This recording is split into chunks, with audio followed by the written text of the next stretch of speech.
listening to the WB Download, coming to you from Wheel & Builder's showroom in Studio 1C. We are a podcast centered around building custom homes, the customer experience of building a custom home, and a really entertaining listen from many great guests and interviews that may or may not have anything to do with building. I'm excited to share with you their voice and their stories that will enhance your idea of the custom builder world.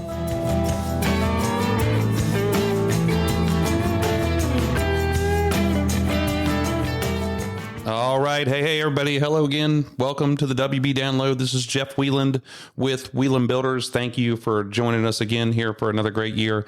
Last year, like I said, we wrapped up our first full year of the download of this podcast, and it was so fun. And I really enjoyed getting to know people and getting to interview them on here. So it's been really great. We're lining up things for this year. We're going to make a couple changes to our intro. We're learning as we go, and we've done so many things throughout the year. And the main thing, what I wanted to do with this is I like to talk. I like to talk to people, and I like to listen to people talk. We have good conversations, but I also wanted to promote custom building. I wanted to get information out there that I felt would be helpful to people across the United States or whoever they're listening at, to learn about custom building and what you need to know. But then I also wanted to give people a voice, and I have people that I've interviewed who we've learned so many cool things about, that I've learned so many cool things about. One of the reasons why they're on this show is because I think the world of them, and I think highly of them. So I want people to understand why I think that. And so when you get to learn more about them, I think it comes true. So it's really cool. Thanks again for everybody being here. 2023 was a rough year for us. And as I look back on it, we had a couple big deals. When I say our goal is to do $12 million a year in revenue here, and we had two jobs, on the same lot. They were back to back. One of them was like $7.5 million. One of them was $6 million, and they both fell through. And it was just ate us up because we concentrated on that a lot, and I hated to see it, but it's the truth. And I don't want anybody to come on here and think that everything's all just peaches and cream all the time. So that's one of the things that beat us down. We just went through some employee changes, which is positive changes all the time, but it kicks things in gear to let us see what we were missing out on, and we're turning a corner. So I can't say it was all that bad, because when I come into, October, November, December of 23, we started kicking it up, man. I mean, we really got busy and got some really cool people that we're talking to about building houses. So I can't say that it sucked all year long, but, it sets us up for 24, which is going to be a great year. It has to be. Nonetheless, we're grateful for everything that we've had, everything that we've done. We're always super grateful. So tough deals are a part of this business. Heartache, hair loss, headaches. It's all part of it. Right now we've had some changes in some long-term trade partners that have been here, and we just recently had another employee go. And of course, when employees quit, whose fault it is. It's my fault, because I suck as a leader. I'm mean. I make people cry. I'm a horrible manager, and that's how I've managed to make it through this business in the last 30 years. So what I really want to do is just look at this as an opportunity. Hopefully that those people who have moved on are finding themselves a better opportunity. But we're looking for an office manager now here at Wheel & Builders. And, I talked to the preacher at church, and he says, the average person stays in a job 3 years anymore, and that's what you can expect out of them. I hire people thinking that they are going to retire here and they're going to be here for the rest of their life. So it gets disappointing. It's heartache. It's whenever I have to fire somebody, or whenever somebody quits, man, it beats me down pretty good in my heart, whether I show it to them or not. And I hate to see it. So if you have any bookkeeping skills, accounting skills, and you have a lot of organization to you, I'd love to talk to you about coming to work here at Wheel & Builders. I always tell you, I'm going to give you an update on Homerama. We are in the mechanical phase, which means we are installing the plumbing and the heating and air conditioning. The windows are getting ready to get set this week, and we've got all of our EnviroDry. I talked to you about our EnviroDry liquid applied air barrier home wrap that goes on the exterior of the house, and that is all completed, which is pretty tough because we're in the middle of winter here right now. But the roof's on. Place is looking good. It's a big old house, and I'm excited about how it's coming together. We had some birthdays going on around here. Yesterday was Robin Hauser's birthday. She has been with our company for a very long time. Her 10-year anniversary was in 2023. And so she does a great job. And we go out everybody's birthday here at Wheeling Builders. We let them choose where they want to go to lunch at, and we all go to lunch. And I don't care how expensive it is. We get the company together. We go out and celebrate and let them know how much we appreciate them. And the big dog's birthday is this week also. My wife, Shannon's birthday is coming up this week, and I'm not going to tell you how old she is because she gets mad about that kind of stuff. But if you see her, please tell her happy birthday. I know I will be. So it's a big week for us. As we come down through the end of the year and we come to the first of the year, I have a tendency to do a lot more banking than I normally do. They all seem to know my name now when I go over there because I'm seeing them in person. And a lot of different things are happening when you cross over the first of the year or the end of the year, coming to the first of the year.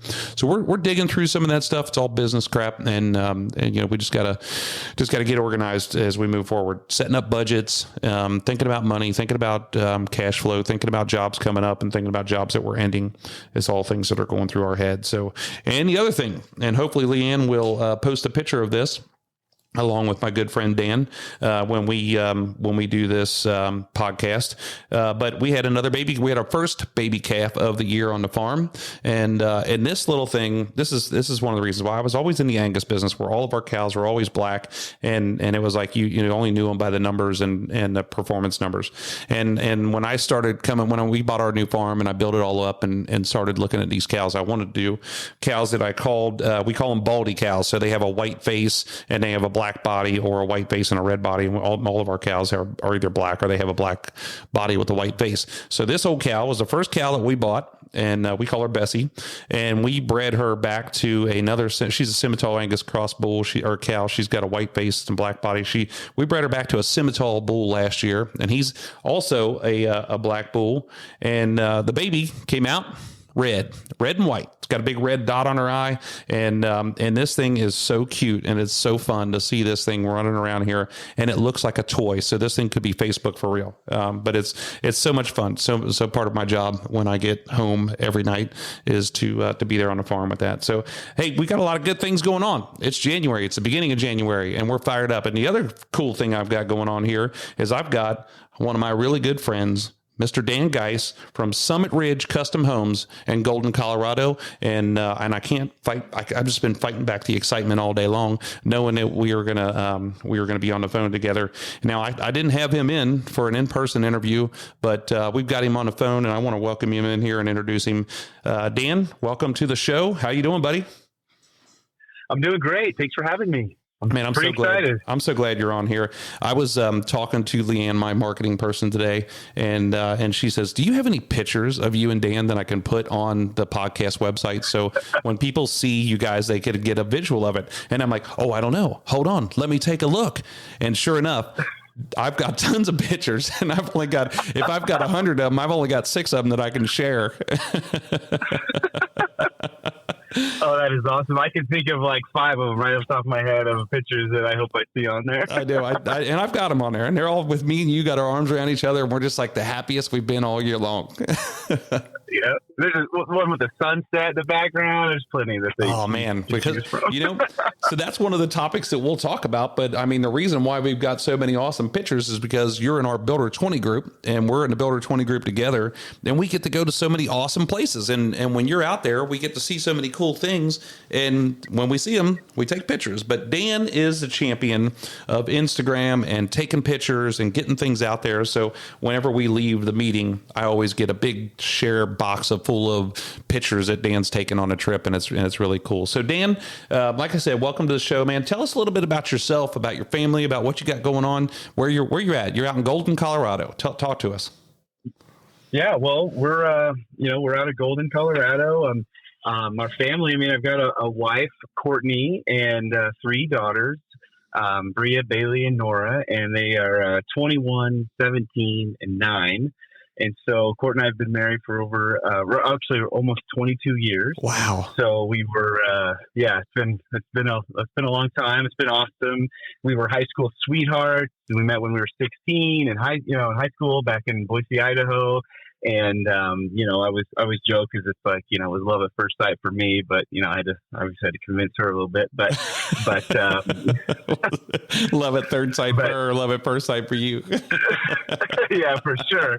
So yeah, we met in chemistry class. I got the whole story about, like it was perfect it was great. So it's been great. It's been a good run, and we feel, we're, we still feel, so young and so much more ahead of us. So it's been, it's been a great time. So you guys literally had chemistry together. Yeah, we did. We met in chemistry class. Horrible dad joke. That is so stupid. I know. I love saying that part of it. So, but yeah, it's been, so yeah, that's our family. We have a dog, Shih Tzu that's 14 years old. And then we have a new golden retriever who's 6 months old. So we're adding that to our family. It's been kind of hectic, but growing family. Fun. But yeah. So what was it like so you grew up in Boise, you said? Yeah, Boise, Idaho.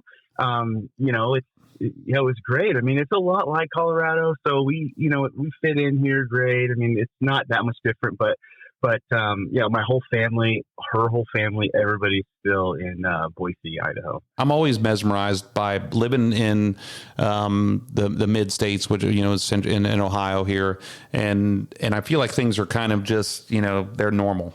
We don't have a lot of cool stuff going on. I'm sure somebody else from around the country thinks it's really cool. I think it's really cool, but it's not like when we were out visiting you, there's mountains and there's different things to see in these rivers and this fishing. What's the biggest difference you think is between Ohio and Boise? I just think that is so cool to be out there. Probably, yeah, like you said, maybe the mountains or whatever. But it seems pretty normal to us. It was boring, it was a pretty small town, and in Boise, like we don't have any, sports teams or a big downtown, nothing like that. Nothing like Colorado has. So we're like in the big city here. We think we moved to the big city. So Idaho's pretty, a lot of people are moving there. If you see it on all of the top, trending places to move, Idaho, Boise is like all over those lists. Like everybody wants to go there nowadays. So it's growing a lot. It's changed a lot. We've been gone for like 8 years. It's completely different every time we go back. It seems. What was the reason why you picked up and left Boise, and what was that like? Taking your family and moving away. I don't even know if did you guys have kids when you moved at that point in time? What was that all like? Yeah, it was crazy. I think my wife and I just always had this just need for adventure, and like we wanted something new. Like we grew up together, right? Like we lived with our parents. I can walk to her parents' house from my parents. Like we live a mile away. We went to high school. We drove by our same high school every day to our new, when we built a house. And so I think we just needed adventure. We were always kind of starving for that. We looked for a couple opportunities to move, and what came down to it was work. We had an opportunity to move to Colorado for a job, and we just wanted something new. And we packed up our kids. We sold our house. We came to Colorado to tour it, to see, areas to live. And we just fell in love with it. First time we were here, we were like, we're doing it. This feels right. It felt like we needed that for our family. And it was hard. Obviously my mom was, pretty, sad. I'm, sad missing, you miss your family, but also makes those times more special when you go back and you really enjoy it more too. So it was hard, but it's been worth it. Were you working? You were working for a builder, right? You were working for a log home builder or a post and beam builder or something, weren't you? Yeah, I worked for one of the biggest log and timber frame homes in the country in Meridian, Idaho. When things, like everybody, right? When 2008, when everything went downhill, I got a job with those guys, and I traveled across the country stacking log homes. Like I was on a crew, and I went from Idaho to Pennsylvania. I was in Canada. This is my motivation with a lot of things in my life, but I was in Fort Saskatchewan, Canada for a month in January. It was freezing cold, and we were stacking logs because there was no other job, right? And they shipped me out there. Our eyelids were freezing shut, and it was talk about world of construction. Those guys were like pouring concrete up there in January when we were there. Like, wow, it was crazy. So yeah, I did that for 8 years, and I was traveling all the time. So I was seeing all places all over the country. I was building these really cool log and timber homes. And then when things started to pick up, I had experience being in construction and being a project manager. So I was one of their like builders. So I got to actually build custom homes in different states when I lived in Meridian, Idaho. So I had to travel to Wyoming and build a house. I had to travel to Coeur d'Alene, Idaho, build a house. I did one in Silver City, New Mexico. So I was building these houses out of town for clients that were also out of town. So it was really hard. I traveled a lot. I was on the planes all the time, going to these places where I had to drive there. And so I had a young family, and I was traveling all the time. And so that's when I had an opportunity to move somewhere and build cool custom homes. Yeah. Courtney and I were like, let's do it. Like, you travel too much. We need to settle down a little bit more as a family. So that's what I was doing there. And that's why when I had the opportunity to move to Colorado, we did it. That's really cool. I would just tell everybody that's in the Midwest here or Ohio that these are real log homes. It's not like the kit that you see around here where you can buy this stuff and it's like, maybe it's a log home, but this is you're the real deal. I mean, you guys are cutting timber and you're laying it up, and that sounds like it's really awesome. I could see where you would, it's pretty cool. When you have a family though, that's probably tough to maintain both when you're traveling around like that and going crazy. But I tell you what, it led you to the experience and led you to where you are now, right? Yeah, absolutely. I think about that a lot, that company I worked for and the experience of building these homes and trying to go find new trades. Like, how hard it is when we have a group of trades that we deal with on a consistent, daily basis, right? Like when I had to go to a different state and meet and convince these framers, concrete guys, electricians, plumbers, everybody that I was going to hire them and we're going to build this, 10,000 square foot log home. And they were, that was hard. And it was a one-off trade. I didn't have I didn't know them. Like, it is like, we'll know who's good at what and who's not. Like, I had to vet them all out. So I got a ton of experience meeting people, talking to, trades that built differently than us, had different, backgrounds. And so it was really valuable. Like, I didn't know it then, but like now those experiences I had were so important. Yeah, that's cool. That's cool. So why don't you explain to everybody where Golden is? Because out of my experience in the great state of Colorado, they don't know where Golden is because they don't have any signs that say Golden is coming up. And so where is Golden at exactly in Colorado? So Golden is the west of Denver. It's right at the base of the foothills. So it's kind of like the gateway to all of those ski hills that you hear about. All of the mountains we're right at the base of that. So it's pretty much it's tucked away. Like we were here, like it's kind of in this little valley, and it's west of Denver. So if you land at the airport, probably like 30, 35 minutes, you could be into Golden. Yeah, it's beautiful. I mean, it's just it's a picturesque town. I mean, it's amazing to see this place, and just with a river literally runs right through the middle of it, and it's just beautiful. I joke about that because when we were driving up there, we were on our camper trip that we told everybody about back there in June of last year, but it was as we were driving up there, I'm like, I see signs for Denver, I see signs for Boulder, I see signs for San Francisco, and I don't see any signs for Golden. And finally, all of a sudden, here we are. We pull up into Golden, and it was just awesome. So it's the biggest thing that happens in Golden besides SummitRidge Custom Homes is the Coors Brewing Company, right? Yeah. Coors is right across the street. Right, it's everything is Coors down here. There's Coors Tech, there's Coors Bank loans. There's everything Coors. So they've been here for 150 years. They just had their anniversary, and they it's a huge factory right in the middle of town. It's pretty cool. It's pretty cool. So how did you decide, even when you were back there building log homes, and what made you want to be a builder? How did you decide to be a builder? Well, I think it's kind of like everybody probably, like, I just grew up in it. Like, my entire family is in construction. Like, my great granddad was a developer. My grandpa was a builder. I have an uncle that's a builder, an uncle that's an excavator. My dad's an electrical contractor. I mean, it is in our family. Construction's in our family. So everybody's an entrepreneur. Everybody owns their own small business. And so it was just really natural. I grew up in it. I didn't know anything else. I was always on job sites, cleaning up job sites for my grandpa.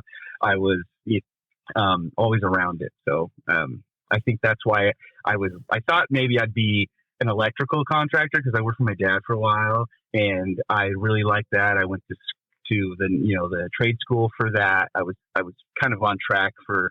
I mean, it was so serious. My dad was going to name it like and Sons Electric. Like he was pretty into it, and it was like heartbreaking when I had to go to him and be like, I think I want to work on the builder side, but yeah, I think I just always loved it. I thought it was a cool job. My uncles are awesome guys. Like I just wanted to be like them, wanted to be like my grandpa, and like it's just something I just always thought I had to do. That's pretty cool. What do you think?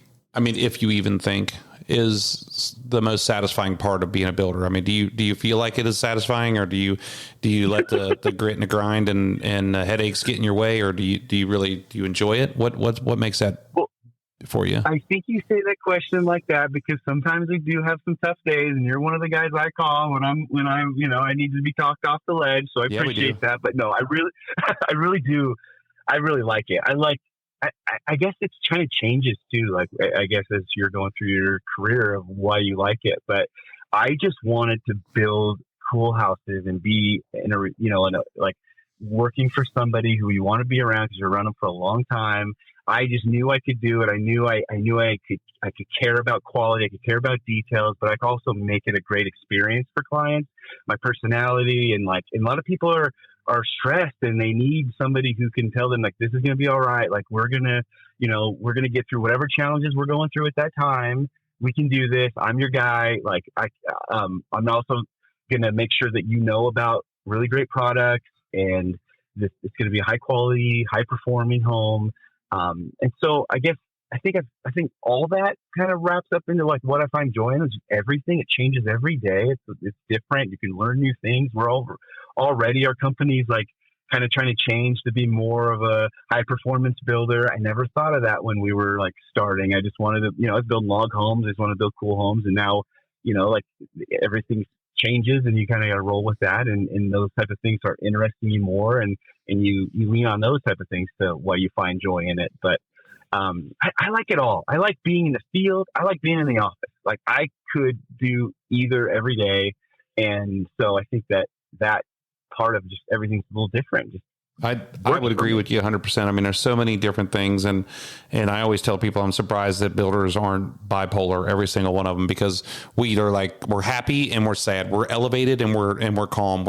We have one language out on a job site and we have a different language when we're sitting in the office. We have a language that we're talking to with customers, and we have a language that we're talking to with the concrete finishers, and we're always bouncing around. And I think that's what keeps us focused on.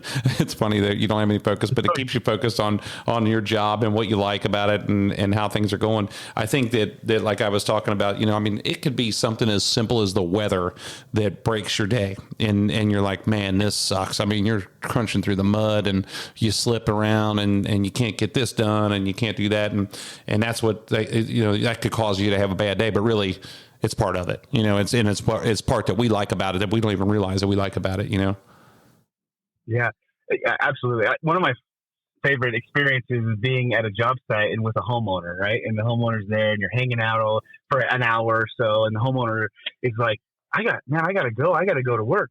And I'm like, yeah, me too. Wait, I'm at work. Like, this is awesome. Like I'm doing my job right now. Like when I have those experiences, I think I'm the luckiest guy in the world. And then obviously some days are, there's tough conversations and things. It's been so hard to build these last few years, and there's, budgets and trades and everything make it difficult. So sometimes you're having tough conversations, but there's so much good with it. I was talking to one of the coaches he was at Ohio State and he was at UC, and I was talking to him about building his house and I said something to him about going back to work, and he goes, I don't work. what you do is work. He goes, I'm a coach and I have a great time and I'm living the dream. And while I get paid to do it, he goes, you're working. Yeah. I thought it was funny to listen to him put it like that. So when you said you're a high performance builder, or a performance, homes that you're building, what did you mean by that?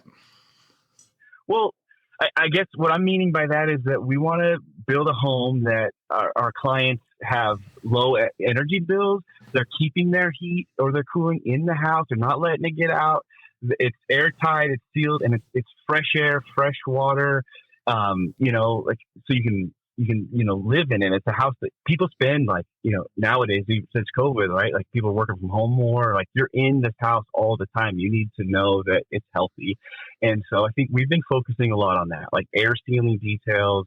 Obviously, everybody does blower doors, but doing a blower door test and then knowing what your rating is and then getting it better and what kind of techniques can we do that don't just cause our clients more money, right? Like you don't, just because it's better doesn't mean we have to like find some expensive way to do it. Like what can I tell my framer on how to put his steel plate details on that's better than we've done before. Just because we've always done it one way doesn't mean that's how it should always be done. And what kind of products, like we like it doesn't matter what product you use. If you do it right and you either tape your steams if you're doing zip tape, or you're using your house wrap and you're taping those, and you're getting everything done right. Like how can we do it better, but the way it should be, so it performs better? And I think that's what we've been focused on a lot lately. I think improving it. We just had a discussion going on in our Builder 20 group on the emails service provider that we use, where we're all just in a group email. And when we were talking about lead certification, lead generation, getting employees certified and everything. And all of us, we're all in that caliber of a home that we're building. And I think everybody said the same thing. They said, your customers don't get too excited about the lead certification because they already expect us to be doing things like that, and I was like, that's probably a good point. I mean, and most of us, in our group, we're building to those specifications already, but I don't think that the general public understands the level that we take it. You know what I mean? So you have to explain that to them. And your performance standards that you guys are doing out there are incredible. And I look at, and one of the things we're going to talk about is, and I don't mind jumping around because I'm looking at it, when you took us up and showed us this house that you built, and just the drive up the hill, I thought I was going to puke. I mean, and you guys were making fun of me, and I'm like, I keep scooting closer to the middle of the Jeep, trying to get away from the side of the hill just to get up there. And then it's hanging off the hillside. I mean, it's just this completely different way of building. And so when you think about performance on the energy side of it, and you could even go as far as net zero energy and all those kind of things, but I'm thinking about the performance of this home as it sits in the hillside and the things that you have to do. So are you guys, when you're talking about that kind of performance, and how it's going to stay maintained and stay on the hill, are you drilling? Are you using dynamite? What are you doing to get that house and that land prepared? Oh yeah, I mean yes, both of those. Like on that house, we couldn't dynamite that one because there was houses right below it, and we were terrified, and a cell tower like on the block next door, right? That's right. So we just hammer it away.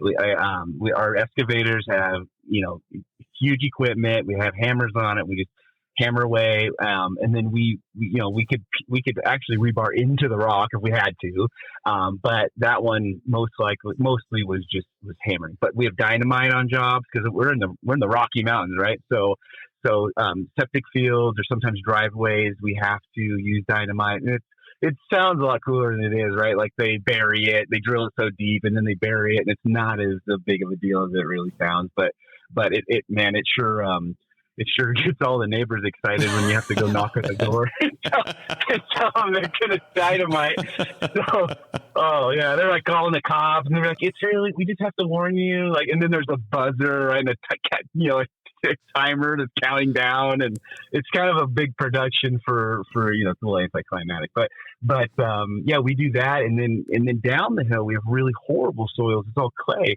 So if we build something in Golden, we're drilling down 30-foot deep piers and putting the house on the piers. Just the opposite. So wow. Yeah, we do both. And in like the driveways, one of the cool projects we did, since we started, was the people wanted the house on the top of the hill, and we had to put a 6,800-foot driveway in to get to the house site. And so that took 6 months, well, a year of planning and getting it through the county, right? Because you're basically putting in a road big enough for a neighborhood, and then getting the power and the gas and the road all the way to the top. It was incredible, and hopefully I'll take you guys to that one when you come to town. But yeah, all of our jobs are like that. They're nothing's flat. I mean, we don't have any flat. That's amazing. I mean, I just think about that because in when you get down into way southwest Ohio, when we're in southwest Ohio, but like as you head towards the river and you get to the west side of Cincinnati, it's hilly, but it's not mountainy, but it's still, people are wanting to build on some steeper slopes. And I just see, I want people to visualize this is that, when we drive up to a site in a neighborhood right now, you've got a 100-foot wide lot or a 75-foot wide lot, and it's 200 feet deep, and there's grass probably growing there, maybe some trees, and you dig a hole and you build a basement. That's it. And you're like, you're using the word dynamite is just awesome. Yeah, that's awesome. It was fun. I mean, it's like we have daylight basements. Like we don't really do any basements. Like what you're describing, they're all daylight, and they have views. We call them like lower levels, right? Because there's like you have a view. That house I drove you by, the basement has a crawl space, so it's so steep that you can't even fill in the dirt on that bottom hill in the basement. Like you have to do a crawl, and so there's a lot of that. How steep that's wild. So let's not everyone, but yeah. Let's back up a little bit and talk about your company and the structure. So you work with your wife, Courtney. Your daughter, which daughter works with you? Is it Bree? Bria, our 21-year-old. Yep. So sometimes your other daughter works with you, right?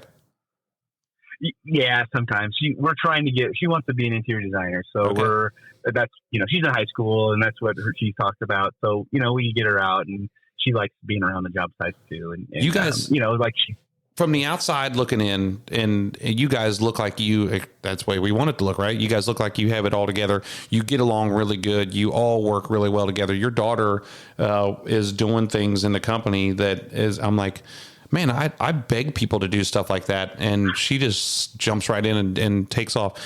How do you all get along? How do you separate that at the end of the day, or do you separate it at the end of the day? What's it like that to be working with your wife and with your kids?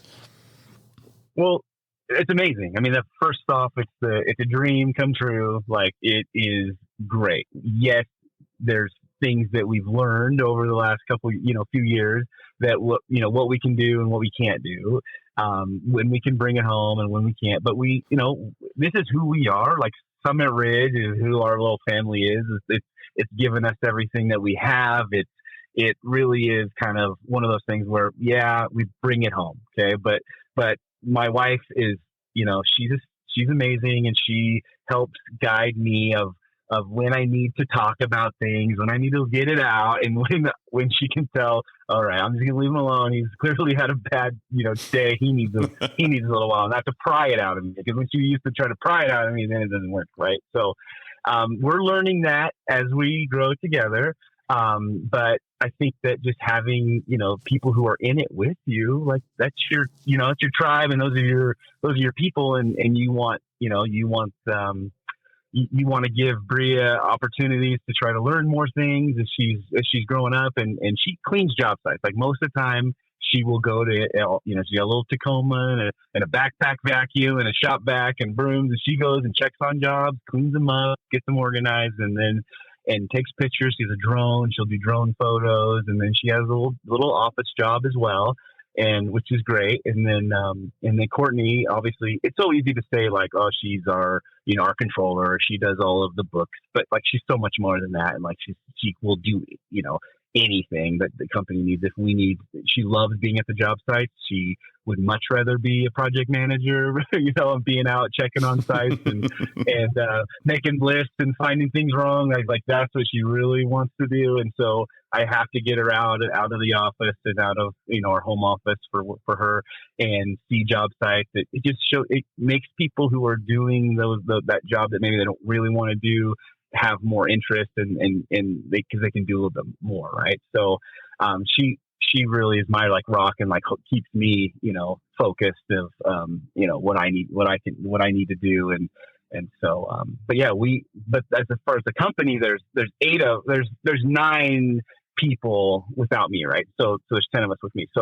But we have project managers and we have site supers and we have an office like an operations manager. I mean, my office staff, my office person is not just like, she doesn't just she does everything. She's kind of like my right hand man. She'll do anything because I'm trying to be out in the field a lot, and you know how it is. Like I could sit in the office all day, just answer emails or try to make people happy, but I got to go check quality and make sure things are being built the way that we want. And so I have her in there, and she's like, she can back me up if somebody needs something that I could do as an email, like she can help me with that. So I think we have a great team. I know it, like you said, like sometimes people come and go and that's hard. And I don't think that necessarily it's, like you said, it's a bad thing. Like, they need to move on or we need to move on from them. And that gives you an opportunity to figure out, for me too, as a young company, like what I need to hire and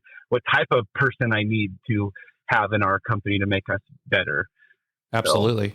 You talk about a couple different things in there. One is when Court wants to go out and get on the job, we all do. It's you go crazy. Just some people don't, but I mean, I do. I don't want to be in the office all the time, and we're builders. You need to be out there, and I think that rubs off on her, and it rubs off on other people. That's the beauty of this business. That's another part that I love about it is, man, you get outside and you're driving across the countryside. You get to see so many different beautiful sights.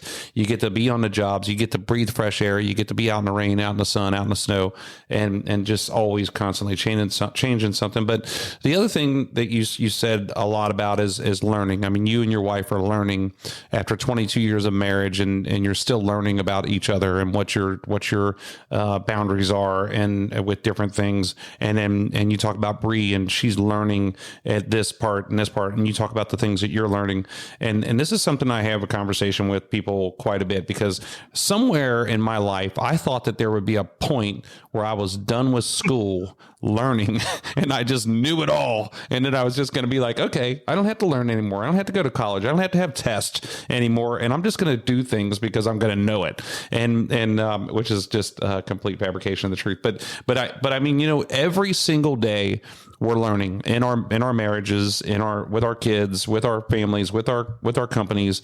And I think I'm in this mode too, now that you said this, because I'm hiring people right now. And as I'm interviewing them, I think that they come into the interview and they're expecting my expectations of them to be like, you already know how to do this job. Just come in and do it. I'm like, no, man, we got a lot to learn. You have to mentally be wanting to do this particular job, but you have so much more to learn. And man, that's just crazy about how that's all we do anymore. Feels like we're learning more than we're working. I agree. We have a whiteboard in our office. The subject never changes, or the topic. It says things I learned today. And we, when we're having meetings, we we write that down so we can all learn from it. And that's the thing too, is you're building multiple projects.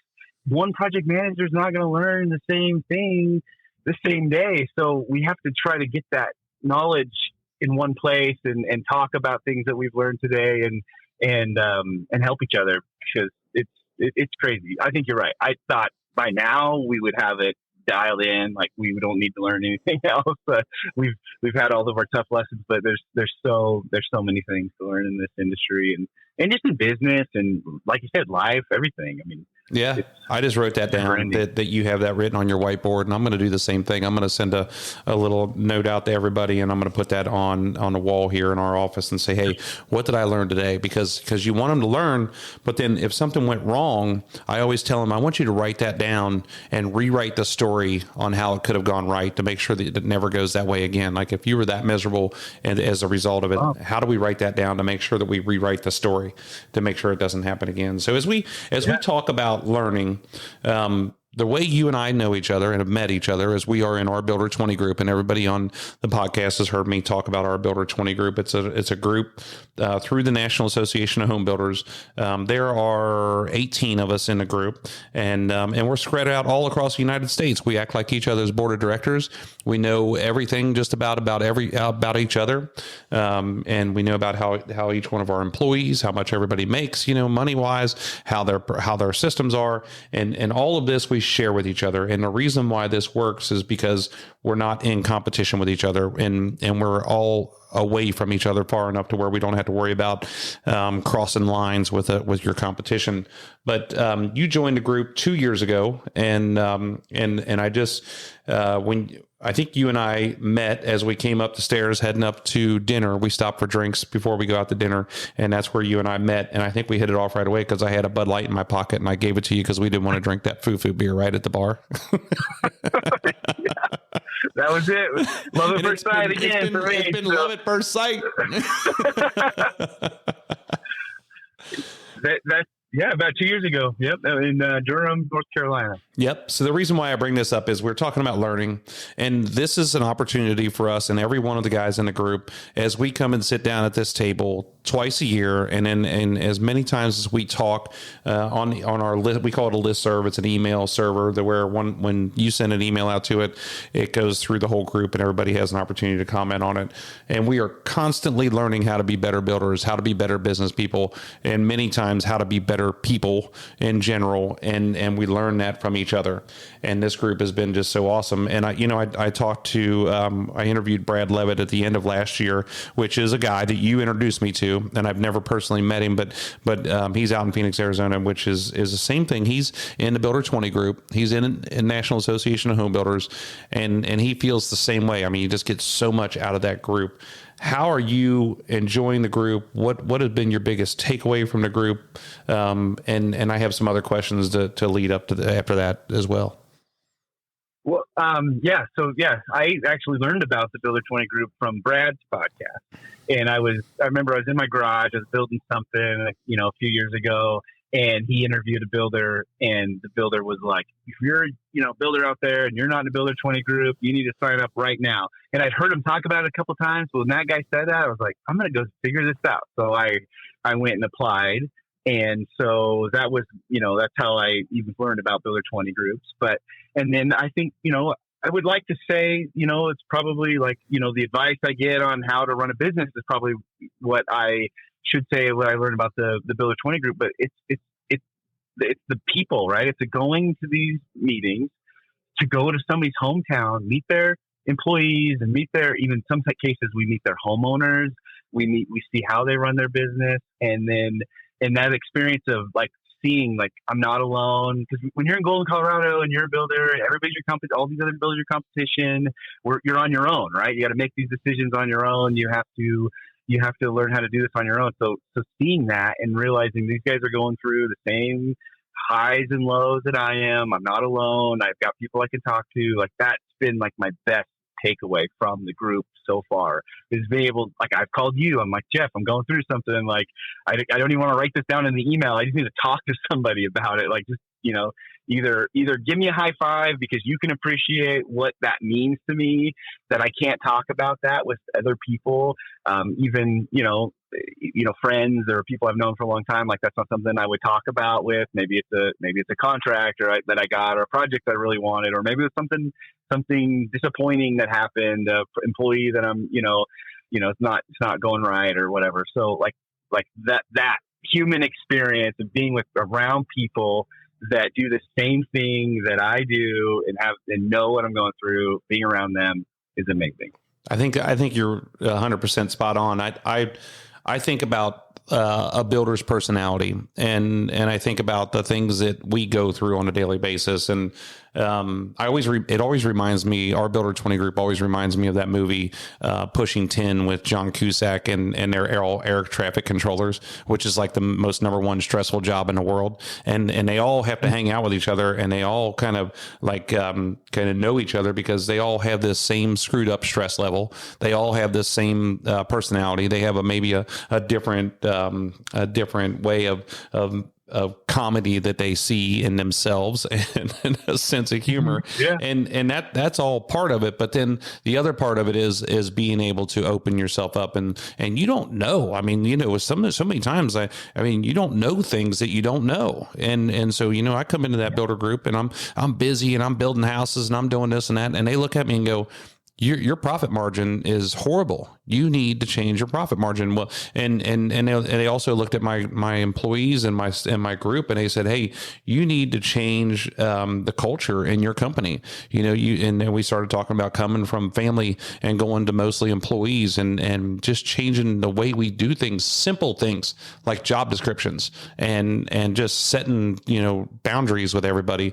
And I learned all of that from our Builder 20 group, and it's just a great group of guys to be a part of. So the biggest step in getting help is, one, recognizing that you need help, and two, reaching out to do something about it. So for men in general, and for builders, on top of that, or women as well, I shouldn't say that. I mean, it was women as well, who are builders, to ask for help, or to recognize that they need help is a huge step. What puts you to that position to say, man, I need help? And you're not like SOS need help. You're like, I need to be better help wise. What puts you that position that you knew you needed to do something different? Well, I think it's I want to build a better company. I want to be a better builder. I want to do this. I love this. I love what I have. I love what we're doing. I don't want to lose it. How can I be a part of something that's going to make this last a test of time? I mean, even looking at guys in the group, you and you've been doing it for 30 years, or that business has been around for 40 or 50 years or whatever it is. Like it's so much, things have changed since I started this. Like, I just wanted to be able to do it. Now I'm doing it. I want to do this forever. I want my kids to be able to do this. I want this to be something that that is going to last the test of time. I'm not just a chuck in a truck, right? Like, I'm building a business. I have employees that have they have families and they have kids, and they're bringing more kids into this world with the job that we're providing them. I want this to be an amazing place to work. I want this to be an amazing place for homeowners when they hire us, that they know they're going to have a quality product. And so I think that is why I was like, I don't, like you said, I don't know what I don't know. And so to be able to be a part of a group where there's that much experience and that much knowledge and people that want to share, I wouldn't be joining this group if I thought I had everything figured out and I was going to just tell everybody, I don't need to learn from you. Right. And you wouldn't be in this group if you didn't want to share. So I think that was it. I just want to be better. I want to learn more. I want to do this forever. I think that's really cool. But I think that's one of the coolest things about this group is typically builders have a big ego, and we all are difficult to get along with no matter what, because we have this strong personality. We have a lot of people that work for us, and we have a lot of people that work for us that forget how to do their job every day, and we have to remind them, and there's a lot of different things going on. So you get a little bit, with thick skin, you get tough, but then the ego comes out with a lot of these guys. And I feel like it makes it hard to break through that wall. And I look at our group, and no matter how well somebody's doing, no matter what they're doing, they're there to help everybody. And we're all there to share. And they're also there to learn. And that's the thing when you come into this Builder 20 group, it's not what you're bringing to the table, it's what you're leaving the table with and able to leave the table with. And I think that's really the biggest part of it, and so it's really, for me, I've always wanted to learn more about what I can be doing better, what I could be doing differently. And when I had started talking to the Builder 20 group, there's a lot of those guys that had business coaches in that group. And I'm going, man, how bad do you guys suck? I mean, you have to join this group and pay all this money for this, and then you're going out and getting a coach, and you're paying a whole bunch of more money for him. And I'm like, this is ridiculous.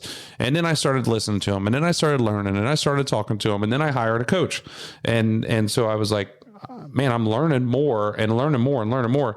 And one of my questions for you was, do you have a business coach, or have you ever had a business coach, or do you have somebody, a mentor like that? No, I haven't. I haven't done that yet.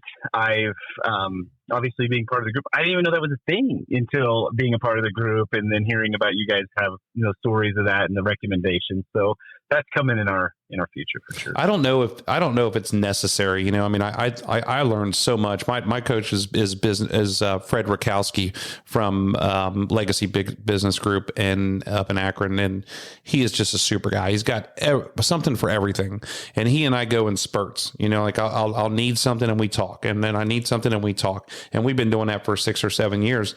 And I'm, like I said, I didn't know it. I don't even think I knew they existed until I got in the Builder 20 group, and everything that you're doing is not, I looked at it like spending money. I'm like, man, why are you spending all this money on this stuff? But then you start to realize this is not spending money. You are investing in yourself, and you're investing in your company to make things better for everything that's going on. Just like you said, with your employees and their families, and watching them grow and learn and do different things. It's so cool to see that. So, I think that as we talk about the Builder 20 group, and we talk about things like profit, and we talk about the tools that we use, a Resio Builder or Builder Trend, or the computer programs that we're using to run our systems inside the office. All of those things are super helpful for all the things that we want to do in our group. So, I was just thinking about so many different things here, and we could keep going on and on and on. And I don't want to keep you all year here talking. So what else do you have going on? What are you doing for fun when unless you want to continue to talk about business? I was going to talk to you about some fun stuff. What do you do for fun when you're out there?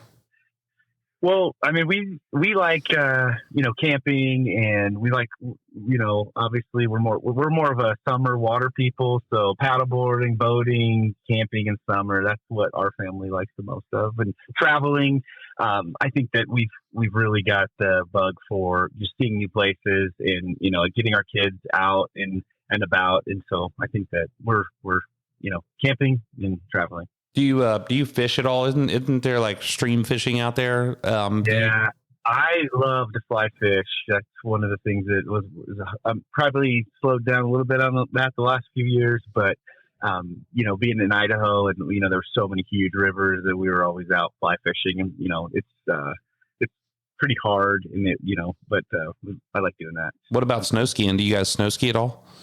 No, we're not a big snow skiing family. It's not good to say that when you're here in Colorado, but we haven't really, it's a little taboo, but we haven't really got into that. My wife had a broken foot when we first moved here, and we were trying, and then it's just I don't know. We're more summer people. There's like certain things that go along with certain parts of the world. Every time somebody tells me they're from North Carolina, I'm like, "Ooh, are you a NASCAR fan?" And I was talking to somebody the other day that's from Sweden, and I'm like, "Do you ski?" And they're like, "No. Why? Have you ever been to Sweden?" I'm like, "No." I think Sweden's a mountain, and I guess I don't know. Yeah, that sounds right. Sounds right to me. I'd say that too. Yeah, we're a big Buffalo Bill family, so we like watch. We've been to a few games, and we like having got a big party last night at our house, and invited a bunch of friends over. It was a lot of Buffalo Bill fans here in Colorado, so we met a few of those and like doing that. I fell asleep. What happened in that game? Did they win it or lose that? We won. Good. Yeah. Oh man, they were getting beat when I fell asleep.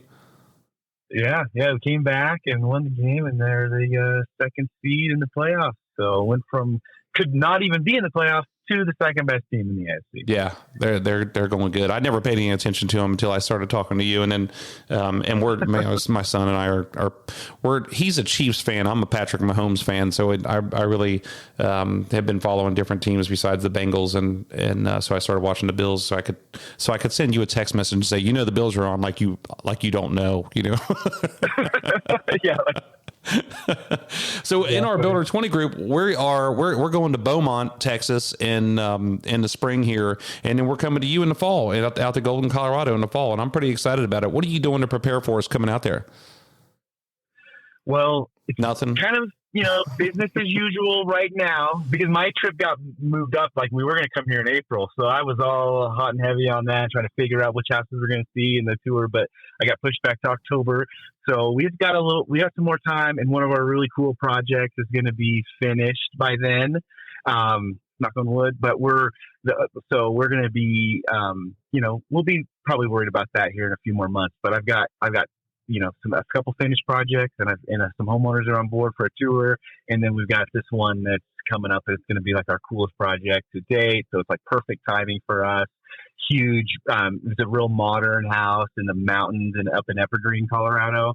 It's about 30 minutes from here, and it's in a gated community, and it's just like it's got these windows from Europe. They're like the whole front wall of the house is glass. There's like sliding glass doors that like slide both ways, windows that tilt in and open. Like it's going to be really cool, really high end. The homeowners know about you guys. They've already like blocked off the dates on their calendar, so they make sure they're in town so they can host us. So pretty excited about it. I'm really excited about having you guys here. I am too. I'm fired up about coming out there and seeing you, and my kids are trying to sway me to get them to come with us out there so they can hang out and see you guys again. Yeah. You got it. So, man, I tell you, you're the first person in our Builder 20 group that I've interviewed, and I plan on interviewing all of them because I think the world of all of them, and I think that they all have a different personality and something different to bring to the table, and I think it's so cool to listen to everybody's story.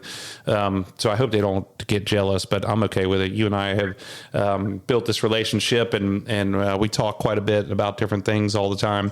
But, man, I just want to let you know I'm so proud of what you're doing out there. I'm proud to call you a friend. And get to know your family and just be able to sit back and watch you do the things you're doing from afar because I'm in Ohio, but I do get to see it so often, and it's just really cool. So I'm just proud of the person you are, and I'm proud to know you. And thanks again for being on here. Thank you, man. The same goes to you. We're so lucky to meet you guys and everybody in the group, and looking forward to continuing this relationship for a long time. And I can't wait to learn more from you. Absolutely, so absolutely. Hey, I'll catch up with you here probably after a while. I'll probably call you when we're done here with the show. But thank you again, and I just want to say, everybody, this is Dan Geis from SummitRidge Custom Homes in Golden, Colorado. You get a chance to check him out online and on Instagram because he's showing some awesome pictures of the projects that he's doing. Dan, thank you for being here. Yeah, thank you.